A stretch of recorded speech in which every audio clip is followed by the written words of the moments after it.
안녕하세요 여러분, 성공합시다. 요즘 경제가 참 많이 어렵죠. 그런데 오늘 성경에서 그 경제의 문제의 근원과 또 그것을 풀 수 있는 키에 대해서 얘기를 해주고 있는데요. 한번 기대함으로 들어가 보도록 할게요.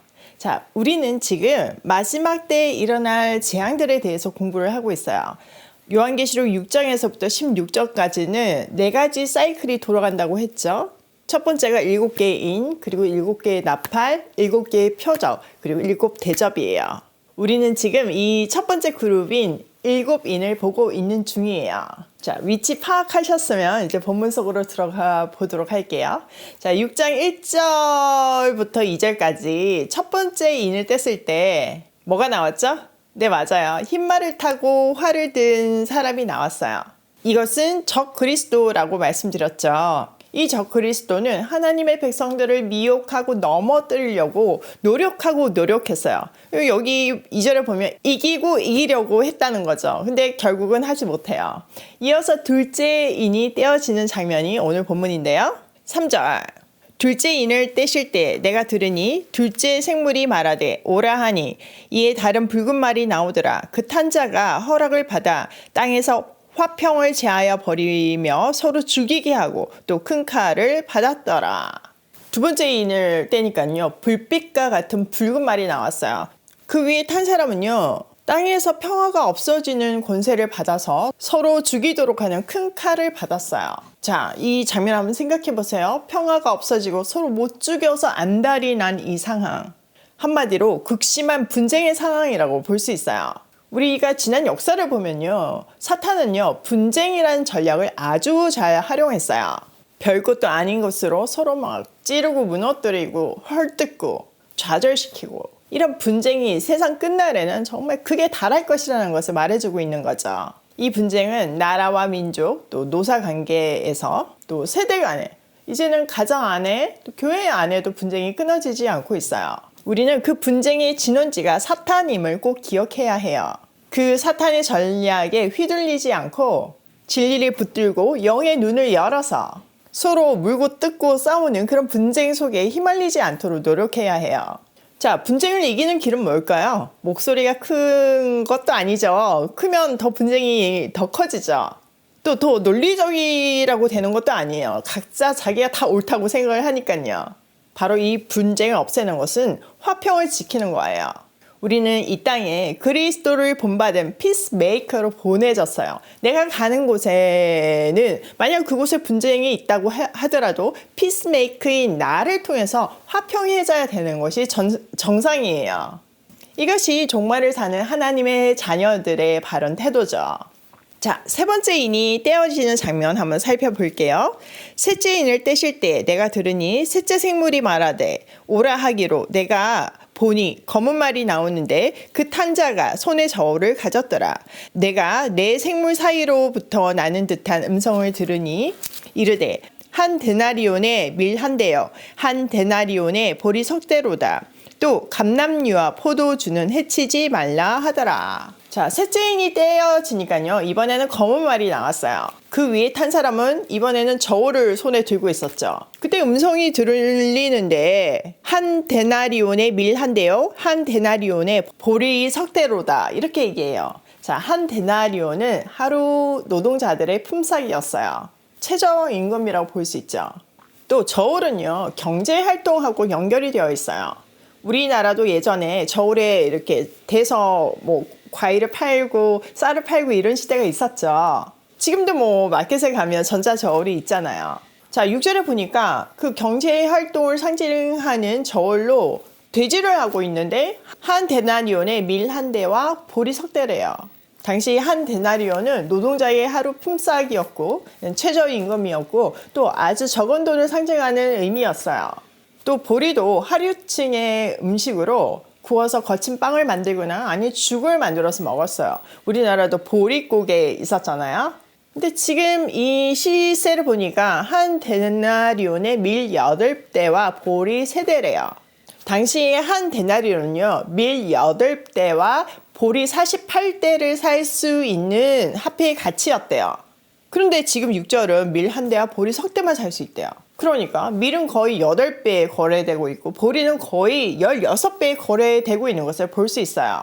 우리 농산물 가격 조금만 올라가도 막 너무 힘들어하는데 지금 16배가 뛰었으니까 얼마나 힘든 상황이에요. 기본 식품의 가격이 이렇게 폭등했다는 것을 보여주고 있어요. 그러므로 말세에 검은 말을 탄 사람은요. 그러므로 검은 말을 탄 사람이 상징하는 것은요. 말세의 임할 기근을 경고하고 있는 거예요.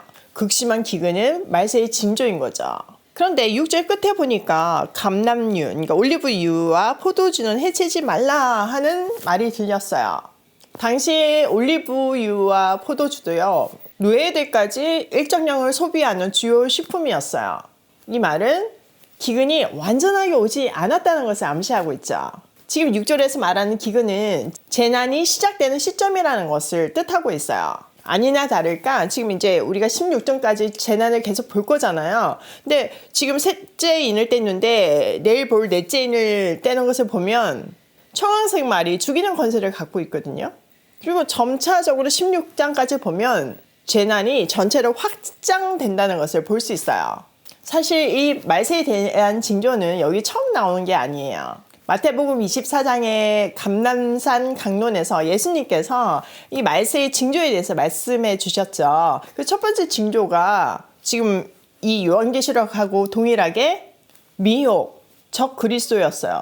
두 번째는 분쟁과 전쟁이었고요. 마지막이 기근이었죠. 또 이 환상은요. 일반적인 경제 형태를 반영할 가능성이 굉장히 높아요. 당시 로마 제국에서 이 기근은 전쟁이 큰 몫을 하기도 했어요. 로마는 끊임없이 정복을 했으니까요. 또 이런 경제 위기는 빈부격차를 벌어뜨렸죠. 이때도 있는 사람들이 있잖아요. 아무리 어려운 때에도 있는 사람들이 있잖아요. 그러면 이 있는 사람들이 나누어주면 되는데 그것이 아니라 악착같이 돈 모아서 인플레이션을 더 가중시키죠. 그러니까 이때나 지금이나 다 마찬가지예요. 인간의 욕심과 탐욕이 기근을 가중시키고 있어요. 지금 우리가 살아가고 있는 2023년도 극심한 경제 위기가 예고되고 있어요. 우리가 체감하고 있잖아요. 우리는 이것을 통해서 하나님이 우리에게 주시는 메시지를 잘 들어야 돼요. 어떤 통계에 의하면요. 전 세계적으로 볼 때 1%의 부자가 전 세계 부의 90%를 독점하고 있대요. 만약 기적 같은 일이 벌어져가지고 이 1%의 부자가 다 가난한 사람들에게 그 부를 나누어 준다면 이 세상에는 굶어 죽는 사람은 없어지는 거죠. 이런 원리를 실제적으로 강제적으로 적용한 사회주의자들도 있었죠. 부자의 것을 빼앗아가지고 가난한 사람들에게 나누어줘서 공동 분배를 시도하기도 했어요. 그러나 다 실패로 돌아갔어요. 왜일까요? 그 사회주의자들은 인간의 근본적인 재성을 무시했기 때문이에요. 자, 공동 분배가 일어나자 어떤 일이 벌어졌어요? 아무도 열심히 일하지 않아요. 열심히 일해봤자 내 것이 아니니까요. 그 결과 모두가 가난해지는 결과가 벌어졌어요. 결국 우리는요, 성경의 원리대로 청지기 의식을 가지고 나누지 않으면 안 된다는 것을 볼 수 있어요. 돈에 대한 건강한 철학이 사라지고 많이 버는 것이 미덕인 세상이 왔죠. 이런 분위기에서 독점과 독식은 성공 사례잖아요. 그거 잘못됐다고 얘기하는 사람들이 그거 잘못됐다 욕을 하면서 자기들도 어떻게 하면 좋게 할 수 있을까 방법을 찾고 있잖아요. 이런 대세 속에서 우리는 어떻게 살아야 될까요? 성경적인 경제관을 가지고 청지기 의식을 가지고 살아야 돼요. 하나님이 각 사람에게 달란트를 주셨어요. 그 달란트를 가지고 열심히 성실하게 일해서 내가 열심히 일했으니까 그거 내 거야가 아니라 하나님이 맡기신 돈임을 알고 그분의 뜻대로 흘려보내야 돼요. 물론 쉬운 일이 아니죠. 그런데요. 하나님이 내 인생의 주인이시고 성경적인 세계관과 경제관이 내 안에 분명하다면요. 아주 쉬워요. 아주 심플하고요. 고민할 것도 없어요. 너무 당연한 거니까요. 다른 사람이 얘기할 것도 없고 나부터가 내가 속한 공동체가 먼저 바른 영성과 성경적인 경제관을 가질 때 감사와 나눔이 넘쳐 흐르는 행복한 사회를 만들 수 있어요. 내 주변부터요. 저도 하나님께서 저에게 주신 달란트를 최대한 활용해서 정말 성실하게 열심히 일을 하고 있어요. 왕년에는 제가 열심히 번 돈, 내 거니까 하고 정말 한 달에 막 1억씩 사치하는 그런 인생을 살 때도 있었어요. 그렇네요. 정말 하나님 안에서 저는 새 사람이 되었고, 그 가치가 달라지니까요. 제가 뭐 전략하고 절제하고 막 너무 사고 싶은데 참으면서 안 하고 이런 게 아니라 제가 행복을 누리는 가치가 달라졌더라고요. 정말 작은 꽃 한 송이에서 누리는 충만한 그 행복을 그 무엇하고도 바꿀 수가 없어요. 일상에서 충만히 누릴 수 있는 이 비결을 성경 속에서 배웠고 또 그것이 이제는 자연스러운 나의 성품이 되었다는 것이 너무나 큰 감격이에요. 이번 주 토요일부터 전국 보육원 야외 파티가 시작되어요. 그리고 우리 아이들에게 이제 갈비를 먹일 건데요. 아이들을 만날 생각을 하면 벌써부터 가슴이 설레요. 우리가 매일 배운 이 말씀이 실체가 되어서 오이 패밀리가 생기고 그것이 정말 이 땅에서 구현되고 있다는 것이 나눔과 사랑이 실제로 성취되고 있다는 것이 흘려보내지고 있다는 사실이 정말 실제이면서도 믿기 어려운 기적 같아요. 그 현장에 우리가 있다는 것이, 내가 있다는 것이 너무나 감사하고 감격이에요. 전국에서 일어날 풍성한 천국 잔치를 위해서 많이 기도해 주시고 또 사랑의 후원도 많이 해주세요. 자, 오늘 내용을 우리 삶에 한번 적용을 해보면요. 첫 번째, 분쟁의 배후에는 사탄이 있다. 누가 계속 믿고 계속 우리 공동체에서 분란이 일어난다면요. 한번 생각해 보세요. 내가 사탄한테 조종당하고 있지 않은지. 내 역할은 피스메이커임을 꼭 기억하셔야 돼요. 두 번째, 바른 영성이 근본적인 경제 문제를 해결한다. 이거는 뭐 국가뿐만 아니라 개인도 마찬가지예요. 우리가 영성을 회복할 때 성경적인 물질관을 가지고 경제관을 가질 때 내 개인의 경제 문제도 달라져요. 내가 보는 관점이 달라지고 내가 느끼는 가치가 달라져요. 그래서 우리가 행복해지려면 정말 이 말씀으로 영성이 회복되어야 되는 거예요. 세 번째, 성경적인 경제관으로 청지기의 삶을 살자. 복음서에 보면요. 10달란트, 5달란트, 1달란트 받은 그 비유가 있어요. 청지기 비유가 있어요. 근데 10달란트, 5달란트 받은 사람은요. 얼른 가가지고 바로 장사해서 이윤을 남겼죠. 그런데 1달란트 가진 사람은 그 땅에 묻어놨어요.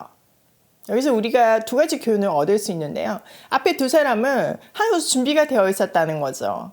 하나님께서 기회를 주실 때 얼른 그 달란트를 가지고 활용할 수 있는 준비가 된 사람들이었고 실제 그것을 했어요. 그래서 주님께서는 얼만큼 이윤을 남겼냐 여기에 관심이 1도 없으시고 그들의 충성됨에 칭찬을 했죠. 근데 반면 1달란트 땅에 묻은 사람은요. 왜 그런 행동을 했어요? 주인을 제대로 알지 못했기 때문이에요. 아주 꼬장꼬장하고 막 그 찌든 사람으로 생각을 하잖아요. 우리가 이렇게 하나님에 대한 올바른 이해를 하지 못할 때 내 달란트를 제대로 사용하지도 못하고 내 동굴에 갇혀서 염세주의적인 삶을 살 수밖에 없어요. 그러므로 말씀 앞에서 바로 서서 성경적인 세계관을 가지고 아름다운 청지기의 삶을 살기로 해요. 오늘도 말씀이 내 인생의 기준임을 다시 한번 고백하며 세상의 피스메이커가 되기를 소원하며 고고싱해요.